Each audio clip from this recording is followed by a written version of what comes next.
মজার মজার সব ইসলামিক কার্টুন ভিডিও দেখতে আমাদের হ্যাপি টেলস কার্টুন চ্যানেলটি এক্ষুনি সাবস্ক্রাইব করে দাও। তাড়াতাড়ি এই দিকে রাখো, এই দিকে। হায় আল্লাহ, কি হচ্ছে? সাহায্য করো আল্লাহ, আমাকে আমার সাথীদের বাঁচাতেই হবে। আম্মু, বাগানে পানি দিবা এখন? হ্যাঁ, গাছগুলোতে পানি দিতে হবে। হ্যাঁ, এ কি? এতগুলো পিঁপড়া কি নিয়ে যাচ্ছে? হ্যাঁ,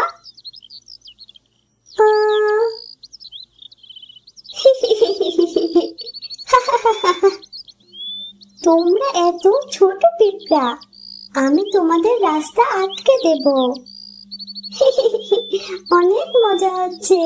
এ কি আদিবা, এটা কি করছো? পিঁপড়াগুলোকে বিরক্ত কেন করছো? এত ছোট প্রাণী, আমি একটু মজা করছি আম্মু। তারা ছোট হলেও খুব পরিশ্রমী আর একতাবদ্ধ। আল্লাহর বানানো সব প্রাণীকে ভালোবাসতে হবে। তুমি জানো ওরা এখন কি বলছে?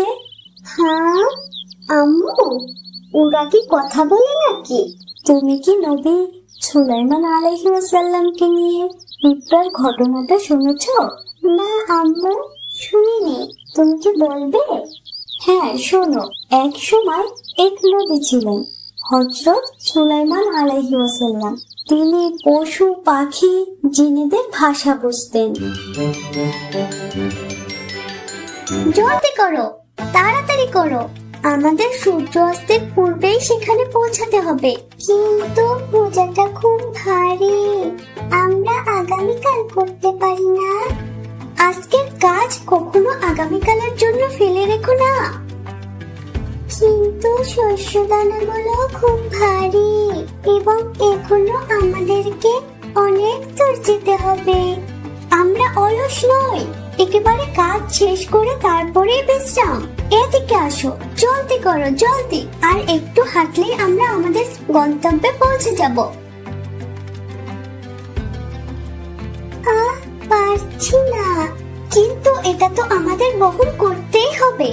পূর্ণ শীতকালের জন্য এটা আমাদের খাদ্যের মজুদ। ওই দেখো, আমরা আমাদের বাসায় চলে এসেছি। দেখো দেখো, পিপিলিকার বাসা দেখা যাচ্ছে। আমরা পেরেছি।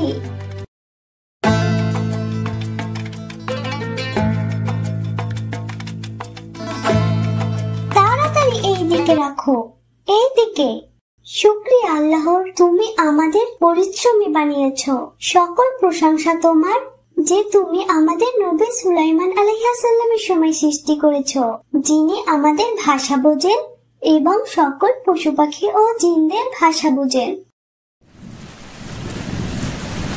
তোমরা ওদিকে যেও না, এদিকে আসো, এদিকে।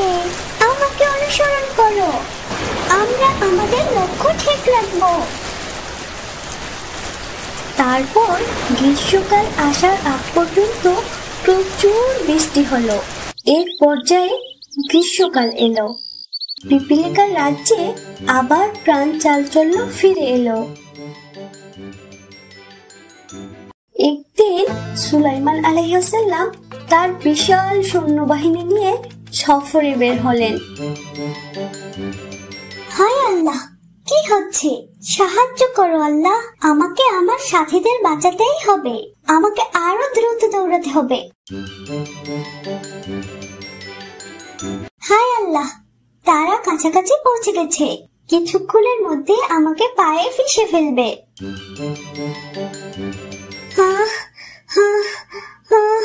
এইদিকে, এই তো এসে গেছি। হে আমার বন্ধুরা, তোমরা তাড়াতাড়ি করে গর্তে লুকিয়ে পড়ো। নবী সুলাইমানের সৈন্যরা অজান্তেই আমাদের পায়ে পিষে ফেলবে। তাড়াতাড়ি গর্তে লুকিয়ে পড়ো, তাড়াতাড়ি, তাড়াতাড়ি করো, জলদি। নবী সুলাইমানের সৈন্যরা অজান্তেই আমাদের পায়ে পিষে ফেলবে। আল্লাহ তো তাকে পিঁপড়ার ভাষা বোঝার ক্ষমতা দিয়েছিলেন।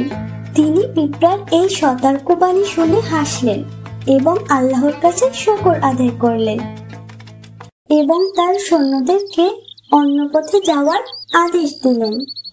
আম্মু, বুঝতে পেরেছি, ওরাও অনেক কষ্ট পায়। হে ছোট মেয়ে, আমাদের বিরক্ত করো না। আমরা সারাদিন খেটে খাবার জমাচ্ছি, শীতে যেন কেউ না মরে ক্ষুধায়। যদি আমাদের পথ ভেঙে দাও, আমরা সবাই কষ্ট পাবো। আম্মু, আমি আর কখনো ওদের কষ্ট দিব না, বরং আমি ওদের বন্ধু হব।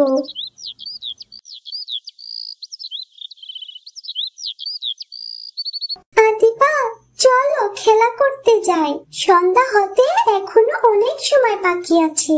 হ্যাঁ চলো, তবে আমি তো আসরের নামাজ পড়েছি, তোমরা কি পড়েছো? হ্যাঁ, আমরাও পড়ে এসেছি। জানো, আমার বাবা আমার জন্য রিমোট কন্ট্রোল হেলিকপ্টার কিনে এনেছে। ওটা দিয়েই খেলা করব। চলো, ওটা আগে বাসা থেকে নিয়ে আসি। হ্যাঁ হ্যাঁ, চলো তাড়াতাড়ি যাই। আদিবা, ফাতিমা, তোমরা যাচ্ছ যাও, তবে দূরে যাবে না। দু বোন একসাথে বাড়ি ফিরবে। আদিবা, তোমার আগের কথা মনে আছে তো? সেদিন ইমাম সাহেব না থাকলে তোমার অনেক বড় ক্ষতি হতে পারত। জি আম্মু, মনে আছে। চলো একটা রিক্সা ডেকে নি। এতটুকু জায়গা আবার রিক্সা ডাকবে কেন? হে, আমাদের কি কম টাকা আছে যে আমি হেঁটে যাব ফকিরের মতন? এসব অহংকার রাখো বোন, এতটুকু হেঁটে গেলে কেউ ফকির হয়ে যায় না। নাফিসা, ফাতিমা, আদিবা তারা পার্কের এক কোণে বসে খেলা করছে। তারই এক পাশে ছোট্ট মেয়ে সুমাইয়া বোতল কুড়াচ্ছে। মাশাআল্লাহ, এত ছোট হেলিকপ্টারও কি হয়? আমি তো আকাশ দিয়া উড়া যাইতে দেখতাম। কত বড় বড় হেলিকপ্টার! উফ, আমি যদি একটু ছুঁইয়া দেখতে পারতাম। তোমাগো এই হেলিকপ্টার চালায় কেডা? আচ্ছা, এর মধ্যে কি মানুষ আছে? এই ফকিন্নি, তুই এখানে আসছিস কেন? যা এখান থেকে, যা যা বলছি। দেখো, সন্ধ্যা হয়ে আসছে, চলো বাড়ি ফিরে যাই। হ্যাঁ চলো, তবে কাল আবার আসবো।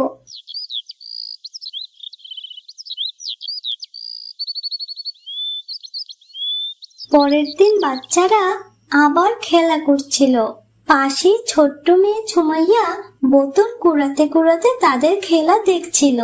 আপা, আমার একটু ছুঁইয়া দেখতে দিবেন? তুই আজকেও আবার আসছিস? যা এখান থেকে, নয়তো দেব একটা। নাফিসা, তুমি ওর সাথে এভাবে কথা বলছো কেন? ওরা গরিব, ওদেরকে বেশি লাই দিতে নাই, মাথায় চড়ে বসে। আমার আম্মুও বলে ওদেরকে বেশি লাই দিতে নেই। শোনো বোন, তোমার আম্মুকে বলবে রাসূলুল্লাহ সাল্লাল্লাহু আলাইহি ওয়াসাল্লাম বলেছেন, তোমাদের মধ্যে সেই ব্যক্তি প্রকৃত মুসলিম যে গরিবদের প্রতি দয়া করে। তিনি আরো বলেছেন, গরিবদের সাথে বসে খেতে, গরিবদের সাথে উঠা বসা করো এবং তাদের ভালোবাসো। তুমি চাইলে আমার এই খেলনাটা নিতে পারো।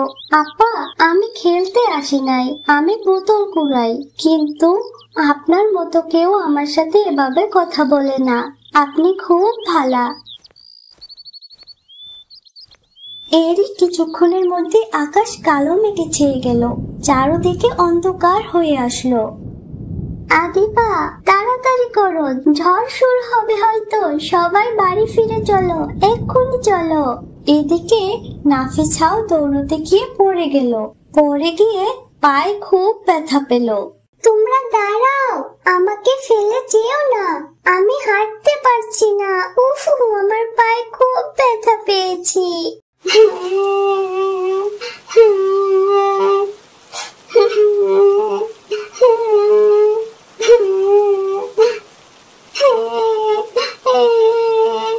একটা কান্নার আওয়াজ আইতেছে মনে হয়। কে কান্না করছে? আমার যাইয়া একবার দেখা উচিত, হয়তো কেউ বিপদে পড়ছে।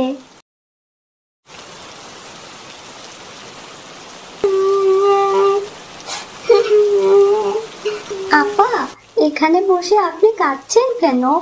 আপনার কান্নার শব্দ পেয়ে আমি ছুটে আসলাম। সবাই তো চলে গেল, আপনি যাচ্ছেন না কেন? আমি পায়ে খুব ব্যথা পেয়েছি, ওরা কেউ খেয়ালই করেনি। আপনার বাসা কি কাছে? এই ঝড়ের মধ্যে তো গাড়িও পাওয়া যাবে না। হ্যাঁ, কাছেই। চলেন আপা, আপনাকে আমি পৌঁছে দেই। তারপর সুমাইয়া নাফিসাকে নিয়ে বাড়িতে যায়। বোন, তুমি আমাকে ক্ষমা করে দিও। আমি হিংসায় দাম্ভিকতায় ডুবেছিলাম। হিংসা সম্পর্কে আমি অনেক হাদিস পড়েছি, কিন্তু টাকা আমাকে অন্ধ করে রেখেছে। আজ তুমি আমাকে চোখ খুলে দিলে বোন। আপনার উপর আমার কোনো রাগ নাই বোন। মানুষ ভুল থেকে শিক্ষা নেয়।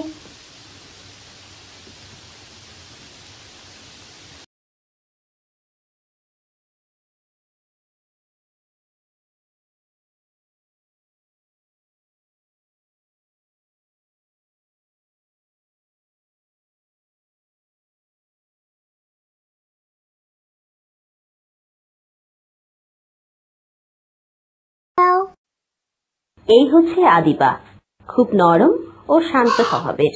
সবসময় সালাম দিয়ে আন্তরিকতার সাথে কথা বলে। আসসালামু আলাইকুম চাচা।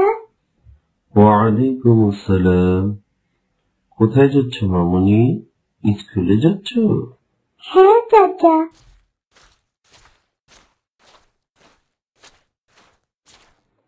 দেখুন দেখুন, সালাম সাহেব এসেছেন। কি ব্যাপার, তোমরা এভাবে হাসছো কেন? দেখো আদিবা, তুমি এত দেরি করে আসলে যে? এক্ষুনি তো কোচিং শুরু হয়ে যাবে। একটু আগে আসলে তো একটু খেলা করতে পারতাম, তাই না? ওহো, আচ্ছা, কাল থেকে আগে আসার চেষ্টা করব। তারপর বাচ্চাদের ক্লাস শুরু হয়ে যায়। এরপর ক্লাস শেষ করে বাচ্চারা বাড়ি ফিরছিল, কিন্তু রাস্তার পাশের এক চায়ের দোকানে বসে আছেন আব্দুল হাকিম চাচা। সে একটু রাগী হওয়ায় তাকে মহল্লার ছোট বড় সবাই ভয় পায়। ওরে বাবারে, আব্দুল হাকিম চাচা বসে আছেন। কিভাবে যাবো এখন? আসসালামু আলাইকুম চাচা। ওয়ালাইকুম আসসালাম। কেমন আছো তুমি মামুনি? কোথায় যাচ্ছ? বাসায় যাচ্ছ? হ্যাঁ চাচা, বাসায় যাচ্ছি। দেখছো বিষয়টা, দেখছো? আদিবাকে কিছুই বললো না চাচা, আরো কত সুন্দর করে কথা বললো। কিন্তু সেদিন আমাদেরকে কত না বকা দিল। হ্যাঁ, ঠিক বলেছ। উনি সবসময় সবার সাথে রুড ব্যবহার করে। শোনো, রাসূলুল্লাহ সাল্লাল্লাহু আলাইহি ওয়াসাল্লাম বলেছেন, তোমরা পরস্পরকে সালাম প্রচার করো, তাহলে তোমরা পরস্পরকে ভালোবাসবে। জানো, সালাম দিলে অহংকার দূর হয়। আম্মু, আজ আমার একটু তাড়াতাড়ি যেতে হবে মাদ্রাসায়। নুসাইবা নাফিসা অপেক্ষা করছে। ফি আমানিল্লাহ, যাও, তবে সাবধানে যেও। ঠিক আছে আম্মু। তারপর আদিবা রাস্তা দিয়ে হেঁটে যাচ্ছিল। এর কিছুক্ষণের মধ্যে সাদা কার আসে এবং তার থেকে দুজন লোক এসে আদিবাকে তুলে নিয়ে যায়। দেখছো নুসাইবা, আজও আদিবা এখনো আসলো না। কোচিংও তো শেষ হলো, এক্ষুনি তো ক্লাস শুরু হয়ে যাবে। হ্যাঁ, ও তো এতটাও দেরি করে না। হয়তো আজকে আসবে না। চলো আমরা ক্লাসে যাই। ওই সেমরি, খেয়ে নে, পরে কিন্তু খাবার পাবি না। ওই, চোখটা খুলে দে। চোখ খোলার সাথে সাথেই আদিবা নরম সুরে তাদেরকে সালাম দিল। আসসালামু আলাইকুম। ওই জামাল, এই তো দেখতেছি ওই বাস স্ট্যান্ডের সেই মেয়েটা যে প্রায় সময় আমারে নরম সুরে সালাম দিত। হ্যাঁ ওস্তাদ, এই মেয়েটা তো আমারেও সালাম দিত। ওর সালাম শুই না মনটা বইরা যাইতো আমার। এ কি করছি আমরা, এত সুন্দর মেয়েটাকে ধরে এনেছি। শোনো মামুনি, তুমি ভয় পেও না, একটু সন্ধ্যা হলেই তোমাকে তোমার বাড়ির পাশে নামিয়ে দিয়ে আসবো। আদিবার মা, বাবা ও বোনেরা খুব চিন্তিত হয়ে পড়ে। হে আল্লাহ, সেই সকাল সকাল মেয়েটা বেরিয়ে গেছে। সারাদিন কত জায়গায় খুঁজলাম, কোনো সন্ধান পেলাম না। রাত হয়ে গেল, এখন আমার মেয়েটা বাসায় এলো না। কি করছে, কোথায় আছে আমার মেয়েটা? এর মধ্যে একটি সাদা কার এসে আদিবাকে নামিয়ে দিয়ে গেল। আদিবা ক্লান্ত শরীরে মায়ের কাছে গেল। মা, তুই এসেছিস? কোথায় ছিলি মা তুই? আম্মু, আম্মু, আমি আমার ছালামের পাওয়ারে এখানে আসতে পেরেছি, নয়তো অনেক খারাপ কিছু হতে পারত। আজ সকালে আমাকে কিডন্যাপাররা ধরে নিয়ে গেছিল। এই ছালামের শক্তিতে আল্লাহ আমার রক্ষা করেছেন। আদিবার বন্ধুরা আদিবার কথা শুনে বুঝতে পারল সালামের কত বড় শান্তি।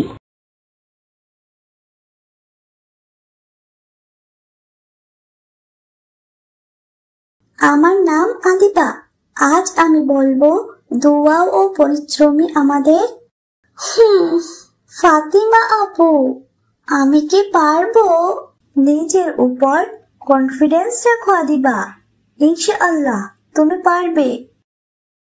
আদিবা, তুমি নাকি স্পিচ কম্পিটিশনে নাম দিয়েছ? হ্যাঁ, আলহামদুলিল্লাহ। তোমার তো গলা কাঁপে, তুমি তো কিছু বলতেই পারবে না। হ্যাঁ, ঠিক বলেছ। ওর তো আমাদের সাথে কথা বলতে গলা কাঁপে, আবার দেবে স্পিচ। আপু জানো, ক্লাসের মেয়েরা আমাকে নিয়ে হাসাহাসি করে, বলে আমি নাকি মঞ্চে উঠতেই পারবো না। জানো, রাসূলুল্লাহ সাল্লাল্লাহু আলাইহি ওয়াসাল্লাম বলেছেন, মুমিনের শক্তি তার শরীরে নয়, তার আত্মবিশ্বাসী ও ঈমানে। তাহলে আমিও পারবো আপু।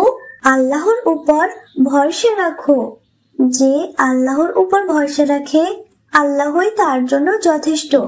এই আদিবা না আবার স্পিচ দিবে, দেখো ভুলভাল কিছু বলে ফেলে না যেন। দেখো নুসাইবা, মজা তো তখন আসবে যখন এ মাইকে কিছু বলতেই পারবে না। দেখো দেখো, এখনই কেমন কাঁপুনি ধরেছে। এ পর্যায়ে আমি ডেকে নিচ্ছি ক্লাস 1 এর আদিবাকে। আমি চেষ্টা করব, ইনশাআল্লাহ। আসসালামু আলাইকুম ওয়া রাহমাতুল্লাহ।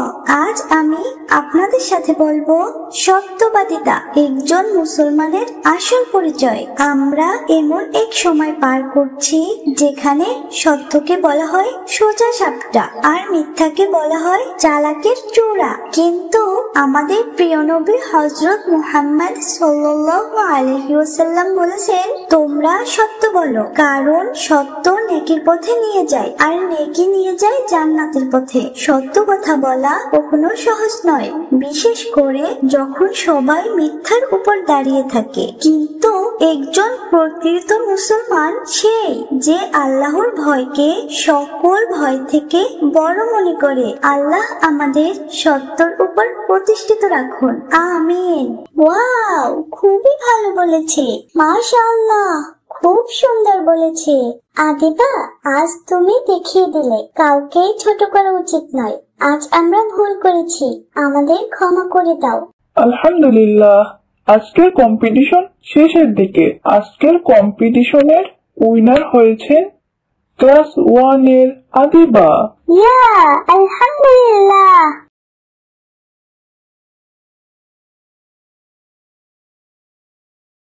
আদিবা, আজ তোমাকে ক্লাসে কি শিখিয়েছে? আপু, আজকে ক্লাসে ওস্তাদজি আমাদেরকে আরবি 29টি হরফ শিখিয়েছেন। আচ্ছা, আমাকে শোনাও তো দেখি। আরবি হরফ 29টি। আলিফ, বা, তা, সা, জিম, হা, খ, দাল, দাল, র, ঝা, সিন, শিন, صاد, ضاد, طا, ظا, عين, غين, فا, قاف, كاف, لام, ميم, نون, واو, হা, হামজা, ইয়া।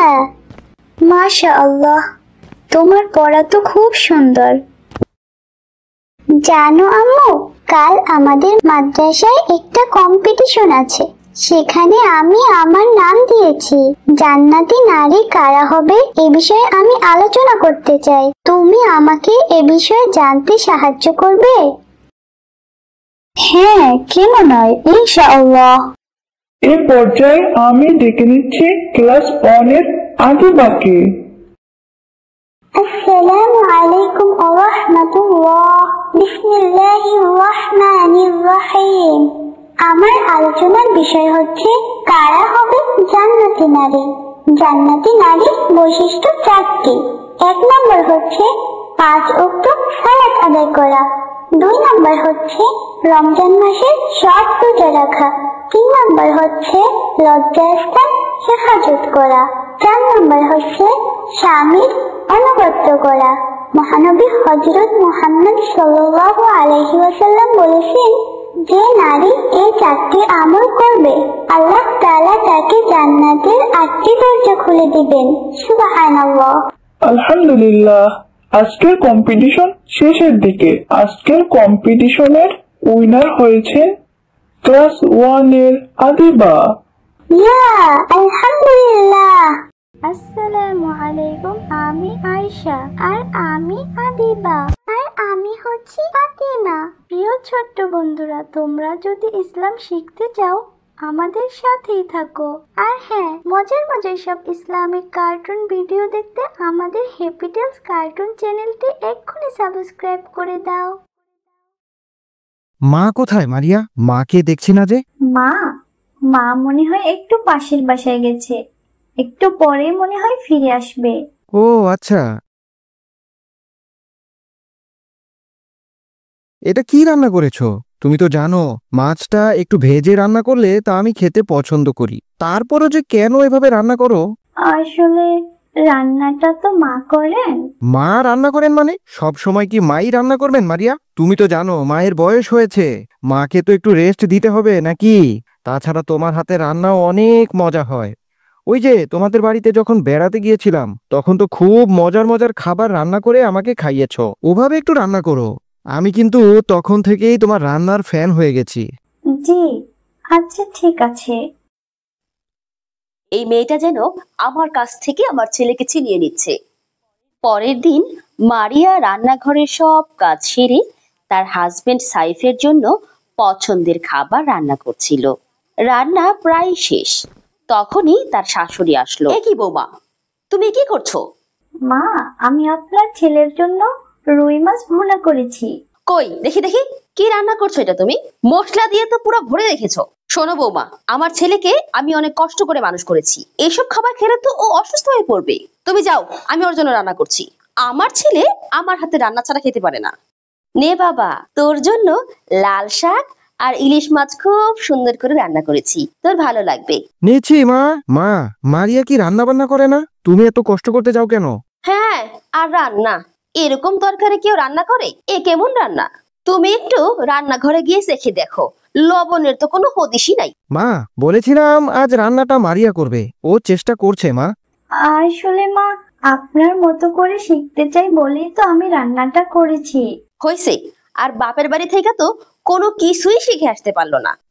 হয়েছে মারিয়া, মা যখন রান্না করবে মায়ের সাথে সাথে থেকো। ঠিক আছে। মা, আপনার জন্য গরম দুধ নিয়ে এসেছি। শুনলাম আপনার মাথা ব্যথা করছে। থাক, আমি নিজেই পারি। সবাই সব ভালো করলেও মায়ের জায়গা কেউই নিতে পারে না। পরের দিন মারিয়ার শাশুড়ি রান্না করছে, মারিয়া পাশে দাঁড়িয়ে আছে। মা, আজ ভাবছি একটু খিচুড়ি রান্না করব। আপনার ছেলে তো খিচুড়ি খেতে অনেক বেশি পছন্দ করে। তোমার কোনো কিছু রান্না করতে হবে না, আমি নিজেই রান্না করব। আমার ছেলের মুখে অন্য কারো রান্না উঠবে না। মা, মাছটা একটু ভেজে রান্না করবেন। আমাকে জ্ঞান দিতে হবে না, আমি বুঝি আমার ছেলের জন্য কোনটা ভালো হবে। সাইফের মায়ের গলার আওয়াজ তার রুম পর্যন্ত পৌঁছালো। সাইফ চেঁচানোর আওয়াজ শুনে তাড়াতাড়ি করে রান্নাঘরের দিকে গেল। কি হয়েছে মা? এই যে সাইফ, তোর বউটা আজকাল খুব জ্ঞান দিতে শুরু করছে। আমি বলি মাছ না ভেজে রান্না করব, আর ও বলে ভেজে রান্না করতে। মা, ও কেবল আপনাকে সাহায্য করতে চায়। আমি 30 বছর ধরে সংসার করছি, আমাকে শেখানোর দরকার নাই। আর আমার রান্নাঘরের কর্তৃত্ব তো আমারই থাকবে, এখানে কেউ আসবে না। তারপর মারিয়া মন খারাপ করে চলে যায়। আমি জানি আম্মু আমাকে অপছন্দ করেন, কিন্তু আমি তাকে ভালোবাসি। আমার মা নেই, তাকে আমি মায়ের মতো ভাবতে চেয়েছিলাম। তুমি ধৈর্য ধরো মারিয়া, আমি মাঝখানে পরে খুবই কষ্ট পাই। আমি চাই না আপনি আমার জন্য মায়ের বিরুদ্ধে যান, কিন্তু আমিও অনেক চেষ্টা করছি। তাও যদি উনি আমাকে না মেনে নেন। আমি জানি তুমি কষ্ট পাচ্ছ মারিয়া, আল্লাহ পাক আমাদেরকে ধৈর্য ধরতে বলেছেন। তুমি দোয়া করো মায়ের মনটা যেন নরম হয়ে যায়। পরের দিন মারিয়ার খালা শাশুড়ি বাসায় বেড়াতে আসেন। আপা, নাফিসার বাবা কয়েকদিনের জন্য ব্যবসার কাজে বাহিরে গেছেন, তাই আমার মনটাও ভালো লাগছে না।